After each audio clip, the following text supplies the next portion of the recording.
ಆರೋಗ್ಯಕರ ಹೃದಯಕ್ಕಾಗಿ ಹಣ್ಣುಗಳು ಮತ್ತೆ ಬೀಜಗಳು. ಸೇಬು ಇದು ಹೃದ್ರೋಗದ ಅಪಾಯವನ್ನ ಕಡಿಮೆ ಮಾಡುತ್ತೆ. ಇದರಲ್ಲಿ ಹೆಚ್ಚಿನ ಅಂಶದ ಫೈಬರ್ಗಳಿದೆ. ಇದು ಕೆಟ್ಟ ಕೊಲೆಸ್ಟ್ರಾಲ್ ಅನ್ನ ಕಮ್ಮಿ ಮಾಡುತ್ತೆ. ಸೇಬಿನಲ್ಲಿ ಪಾಲಿಫಿನಾಲ್ ಇದೆ, ಹಾಗೆ ಇದು ರಕ್ತದೊತ್ತಡವನ್ನ ಕಮ್ಮಿ ಮಾಡುತ್ತೆ. ದಾಳಿಂಬೆ ಇದರಲ್ಲಿ ಆಂಟಿ ಆಕ್ಸಿಡೆಂಟ್ಸ್ ಮತ್ತೆ ವಿಟಮಿನ್ ಸಿ ಇದೆ.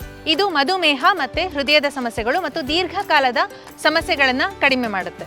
ಬಾದಾಮಿ ಇದು ಕೊಲೆಸ್ಟ್ರಾಲ್ ಡೆನ್ಸಿಟಿಯನ್ನ ಕಡಿಮೆ ಮಾಡುತ್ತೆ, ಹಾಗೆ ಪ್ಲೇಟ್ಲೆಟ್ ಕಾರ್ಯಗಳನ್ನ ಸರಿಯಾಗಿ ನಿರ್ವಹಿಸುವಂತೆ ಮಾಡುತ್ತೆ. ಇದರಲ್ಲಿರುವಂತಹ ವಿಟಮಿನ್ ಇ ಹೃದಯವನ್ನ ಕಾಪಾಡುತ್ತೆ. ಪಪ್ಪಾಯಿ ಇದರಲ್ಲಿ ಜೀವಸತ್ವಗಳು, ಖನಿಜಗಳು, ಫೈಬರ್ ಹಾಗೆ ಬೀಟಾ ಕ್ಯಾರಿಟಾನ್ಗಳು ಇರುತ್ತೆ.